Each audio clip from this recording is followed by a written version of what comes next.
ग्वालियर से भोपाल जाते समय शिवपुरी जिले के प्रभारी मंत्री प्रद्युम्न सिंह तोमर अचानक शिवपुरी पहुंचे और बिना किसी पूर्व सूचना के अस्पताल का निरीक्षण किया।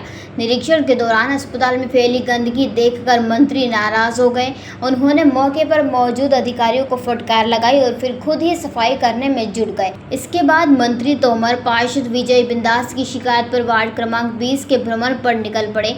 जब वे पुराने शिवपुरी गुरुद्वारा रोड स्थित लोहारपुरा की पुलिया के पास पहुंचे तो जैन दूध डेयरी के सामने कचरे का ढेर देख रुक गए और तुरंत कलेक्टर रविंद्र चौधरी और एसपी अगम सिंह राठौर को मौके पर बुलाकर उन्हें शहर की गंदगी की स्थिति दिखाई। प्रभारी मंत्री ने नगर पालिका के प्रभारी एचओ योगेश शर्मा को भी बुलाया और नाराजगी जाहिर करते हुए 10 रुपए की माला पहनाई। मंत्री ने कहा, यह माला आपको इस शहर को गंदगी के ढेर में रखने के लिए पहनाई गई है। अगली बार गंदगी मिली तो सख्त कार्रवाई की जाएगी। मौके पर मौजूद कपड़ा व्यवसायी और भाजपा नेता सुमित जैन ने मंत्री से कहा कि नगर पालिका अध्यक्ष गायत्री शर्मा के कारण शहर बर्बाद हो गया है। पार्टी अब और कितना झेलेगी उन्हें। मंत्री तोमर के इस अचानक दौरे से प्रशासन में हड़कंप मच गया है और शहर की सफाई व्यवस्था पर गंभीर सवाल खड़े हो गए हैं। अभी आपने ना मंत्री जी यहाँ पे जिला अस्पताल का दौरा किया है, क्या आपको मिला है यहाँ पे? और देखिए, पहले से सफाई व्यवस्था पहले से बेहतर है, आप लोग भी महसूस कर रहे होंगे।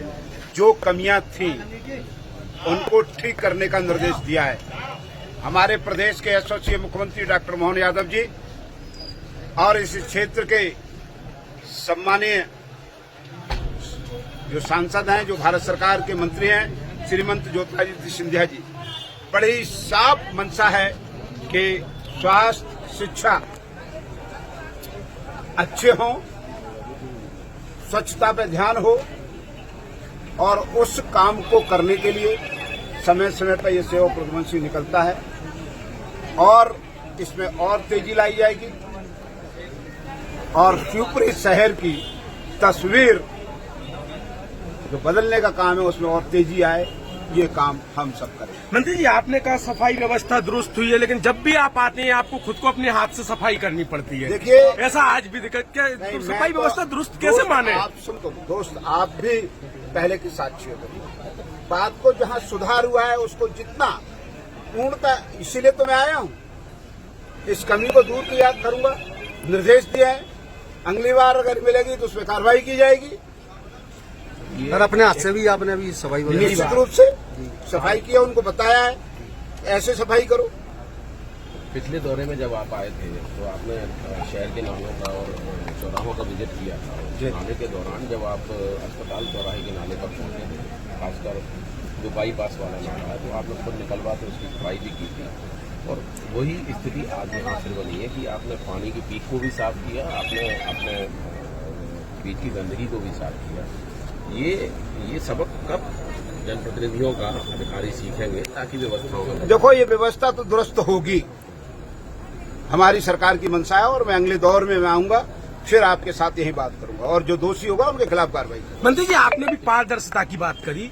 पारदर्शिता के लिए यहाँ पर मेरे हिसाब से मीडिया को चौथा स्तंभ और तीसरी आंख माना जाता है, उस पर भी यहाँ पर बैन लगाने की कोशिश सिविल सर्जन द्वारा लगातार की जाती है, कभी कलेक्टर के आदेश के नाम पर, कभी खुद के आदेश के नाम पर।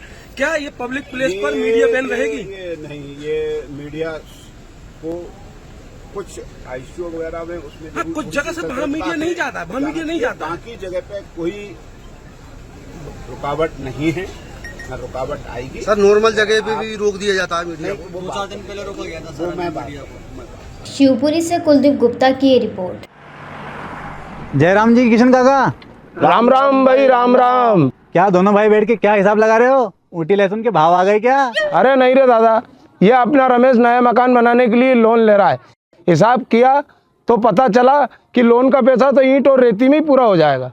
और अभी तो सीमेंट लानी है, सलिया लाना है और तो ठेकेदार को भी पैसे देने हैं। मेरे तो कुछ समझ में ही नहीं आ रहा कि कैसे बनेगा मेरा नया मकान। अरे किशन काका, कहाँ इन रेत सीमेंट और लाल ईंटों के चक्कर में पड़ रहे हो?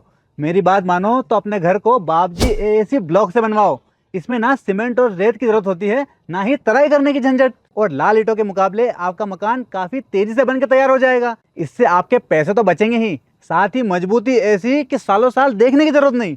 और इससे आप अपना मकान ही नहीं, कुएं और खेत की बाउंड्री वॉल भी बनवा सकते हो। जिससे रोजड़ों की समस्या भी खत्म हो जाएगी। वाह भाई, ये तो कमाल की चीज है। फिर तो मैं अपना घर बाबजी ब्लॉक से ही बनवाऊंगा। और मैं अपने खेत की बाउंड्री वाल। ज्यादा जानकारी के लिए स्क्रीन पर दिए गए नंबर पर अभी कॉल करें। बाप जी AAC ब्लॉक्स, स्टील से मजबूती।